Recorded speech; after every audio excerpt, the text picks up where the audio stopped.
ওনাকে সামনাসামনি দেখার জন্য আগ্রহী হয়ে আছি। সরাসরি দেখাটা সবার জন্যই ভাগ্যের ব্যাপার। বিষয়টা খুবই আনন্দিত।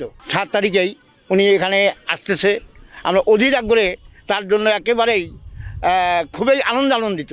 এবং ইনশাল্লাহ সামনে রাষ্ট্রনায়ক, যেহেতু উনি আমাদের নীলফামারীকে কীভাবে উন্নত করা লাগবে, উনি এসে এটাই আমাদের এখানে বাস্তবায়ন করার জন্য ইনি প্রতিশ্রুতি দিলেই ইনশাল্লাহ এটা আমাদের কাজ হয়ে যাবে। তারেক রহমান আঙ্কেলকে আমরা মোবাইলে দেখছিলাম, এখন বাস্তবে আমরা নীলফামারী শহরে প্রাণকেন্দ্র শহরে নীলফামারী বড় মাঠে দেখতে পারবো এবং ওনার কথাবার্তা অনেক ভালো লাগে এবং ওনাকে সামনাসামনি দেখে আমরা দেখার জন্য আগ্রহী হয়ে আছি। তারেক রহমানকে তো আমরা মোটামুটি টিভিতেই দেখছি।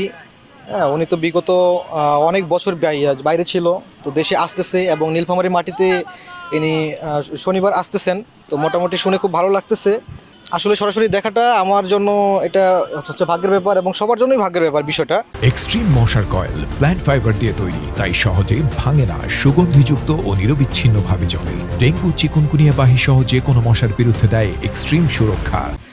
নীলফামারীর মানুষ এবং জনগণ অনেক অপেক্ষা এবং অবসরের দিক থেকে সামনে শনিবারে আসার খুব অপেক্ষায় রয়েছেন এবং আশা করি ইনি আসার পর বর্তমান যে ধানের শীষের একটা ফিল্ড, এর থেকেও ভালো একটা সামনের দিকে অগ্রগতি আসবে, আমি এটা আর কি মনে করি। আমরা আশা করব এই উত্তর অঞ্চলের আমরা পিছিয়ে পড়া নীলফামারীতে আমরা তারেক রহমান সাহেবের কাছে আমাদের সবার নিবেদন থাকবে যাতে আমাদের এই অঞ্চলের শিক্ষিত তরুণ বেকারদের জন্য উনি কর্মসংস্থানের ব্যবস্থা করেন এবং এই অঞ্চল কৃষি প্রধান, এখানে একটি বিশ্ববিদ্যালয় করলে আমাদের সবার উপকার হবে এবং সেই সাথে নীলফামারীর ইপিজেডে আরও যে ফ্যাক্টরিগুলো আছেন বিদেশি ফ্যাক্টরি, সেই সাথে দেশীয় উদ্যোক্তা করে এই ফ্যাক্টরিকে আরও কীভাবে প্রসারিত করা যায় এবং আমাদের নীলফামারীকে পরিবেশ বান্ধব কীভাবে আরও শিল্প কলকারখানা গড়ে তোলা যায় এবং নীলফামারীকে কীভাবে একটি মডেল জেলা হিসেবে গড়ে তোলা যায়, এগুলোই আমাদের প্রিয় নেতা জনাব তারেক রহমান সাহেবের কাছে আমাদের এগুলো